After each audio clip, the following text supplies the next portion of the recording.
This is what remains of 14 homes set ablaze in the West Bank village of Taibeh. An angry Muslim mob from a neighboring village attacked the Christian town last September. They said they were avenging the dishonor of a Muslim woman allegedly impregnated by a Christian employer from Taibeh. Taibeh is the only West Bank village completely inhabited by Christians, about 2,000 of them. It was originally called Ephraim. It's mentioned in the Old Testament and in the book of John as a village where Jesus stayed. Mayor David Horry says the attack would not have occurred if Taibeh were a Muslim village instead of a Christian one. It happened many times between Muslim and Muslim, and what they did is most times they would just marry the girl off. And if they gave us a chance and proved that this pregnancy was from the man from Taibeh, maybe we would have married him off to that girl.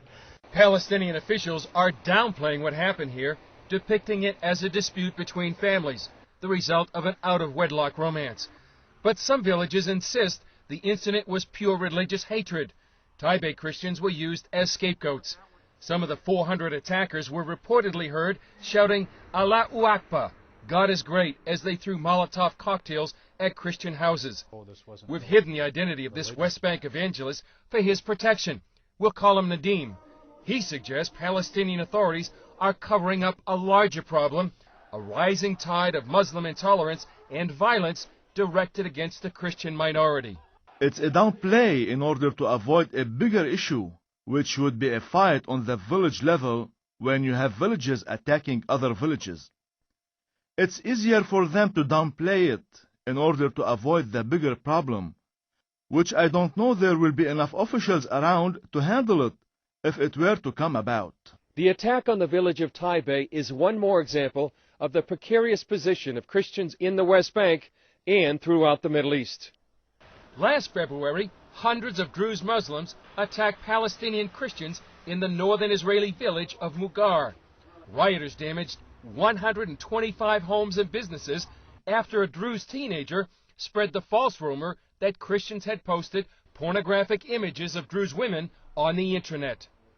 Palestinian Christians are in very dire straits. International human rights attorney Justice Weiner has researched the plight of Palestinian Christians for more than 8 years. His findings were recently published by the Jerusalem Center for Public Affairs. Weiner says Palestinian Christians are now living in fear because persecution against them is increasing.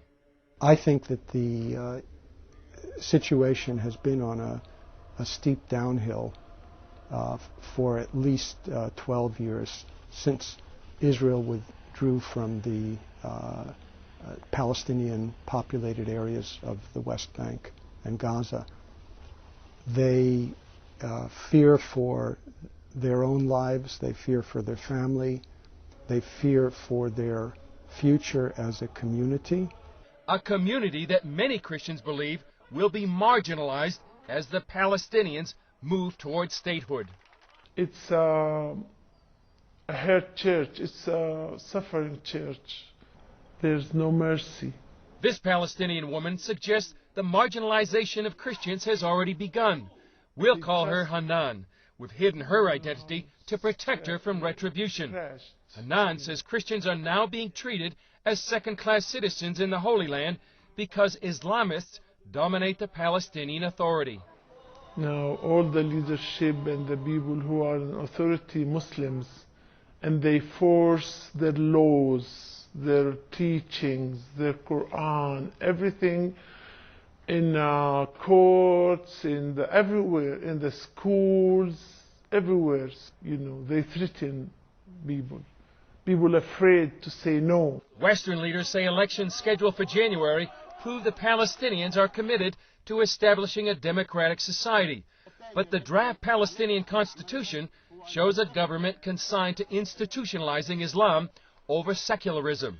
While the draft constitution pledges to guarantee freedom of worship, Islam is stated as the official religion of Palestine. Sharia law is stated as the primary source of legislation. Under Sharia law, any Muslim who leaves Islam and converts to another faith must be killed. And so it was for falafel stand owner Ahmed El Akwal. This father of 8 converted to Christianity and held regular Bible studies in his home. He suffered repeated arrests and torture at the hands of Palestinian Authority police. Weiner met and interviewed Aqwal prior to his death in January 2004. He showed me at the time the results of his what were then recent arrests, which included burns all over his body, where hot pieces of sheet metal were taken from a fire and touched to his skin. And on January 21st, 2004, someone knocked on the door. He opened the door, and he was met with a hail of bullets, and was shot dead in the entrance to his apartment. A lot of families, they are leaving because they can't do anything about what's going on. They can't take it. They can't handle it. Hanan says half of her family members left the West Bank because of persecution against them. Her family is not alone. Political instability, economic hardship, and human rights violations have caused a mass exodus of Christians from the West Bank and throughout the Middle East.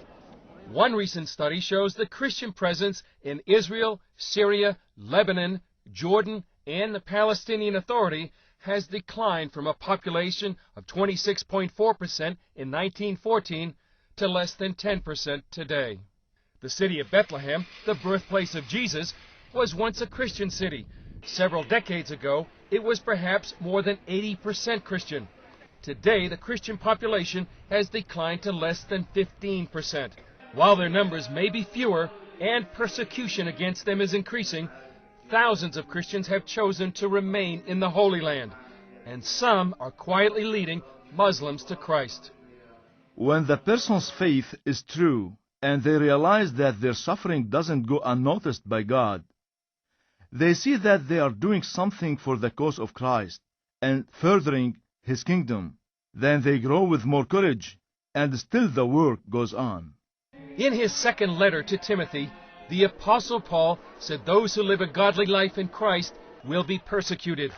Nearly 2,000 years later, those words are ringing true for Palestinian Christians in the Holy Land, where persecution is now a way of life.